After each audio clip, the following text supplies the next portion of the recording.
Ici, je reprends un argument qu'on entend communément de la part des militants queer quand ils veulent faire valoir qu'en société, le sexe n'importe pas, c'est le genre qui compte. On revoit Blair White, que je vous ai déjà présenté plus tôt. Samantha Lux, c'est une autre transsexuelle. Pourquoi j'ai inclus les deux? Blair White est une youtubeuse plutôt conservatrice, alors que Samantha Lux est de gauche. Elles n'ont pas du tout la même mentalité. Ce sont deux personnes trans. Être trans, c'est une caractéristique. Ce n'est absolument pas un contrat d'adhésion à une orientation idéologique en particulier. Alors, les militants queer vont prendre des exemples comme ça de personnes trans qui ont terminé leur transition. Avec Blair White ou Samantha Lux, par exemple, ils diraient, mais si vous les regardez, vous voyez des femmes.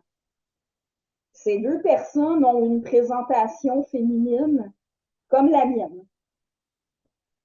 Bon, si on se fie à cet argument-là, le genre, ce serait une apparence qui inclut la présentation vestimentaire.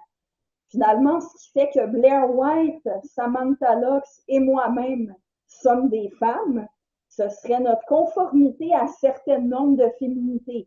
Les cheveux longs, beaucoup de maquillage. Et comme ces deux personnes, moi aussi, j'aime bien me faire prendre en photo pour montrer ma présentation féminine. Mais si c'est ça qui fait de nous des femmes, alors Julie Bindel n'est pas une femme. Bien entendu, les promoteurs de la notion de genre ne veulent pas admettre cette implication-là, mais c'est une implication logique de leur argument.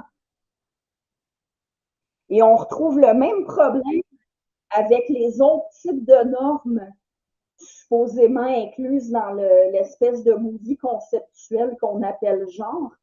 Si c'est une question de rôle social, bon, traditionnellement, les rôles dans la famille étaient différents selon le sexe. Les hommes tondent le gazon, les femmes font la vaisselle.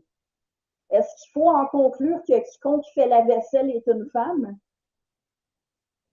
Dans les ménages où la même personne qui fait la vaisselle a aussi l'habitude de tondre le gazon, est-ce que ça veut dire que la personne est tantôt une femme, tantôt un homme?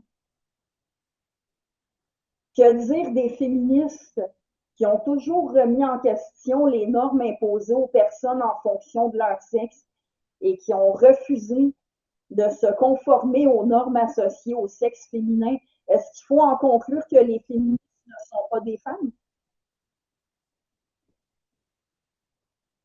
Les promoteurs de la notion de genre, quand on les confronte à ces implications-là de leur thèse à l'effet qu'être un homme ou une femme est une question de genre, ben, ils ont recours à l'inversion accusatoire.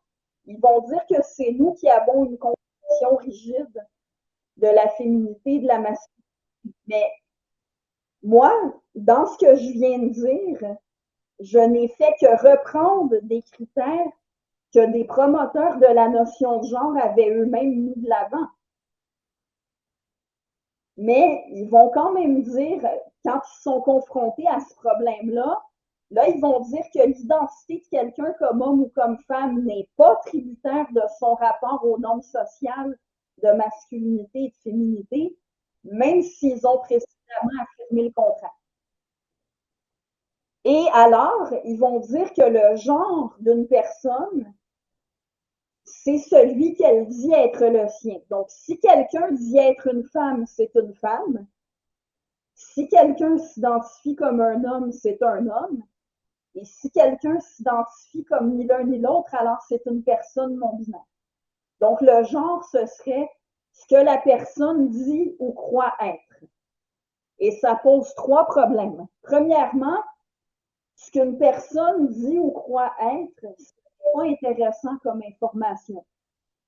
Quand on veut identifier quelqu'un, quand on veut savoir à qui on a affaire, on veut savoir à qui on a réellement affaire. On ne veut pas savoir ce que la personne dit ou croit être indépendamment de la réalité. Deuxièmement, assimiler le fait de dire qu'on est quelque chose ou de croire sincèrement qu'on est quelque chose à l'être effectivement, ça revient à ignorer qu'un humain peut se tromper et un humain peut mentir, y compris quand il parle de lui-même. On ne peut pas faire une équivalence entre dire ou croire qu'on est quelque chose et l'être effectivement.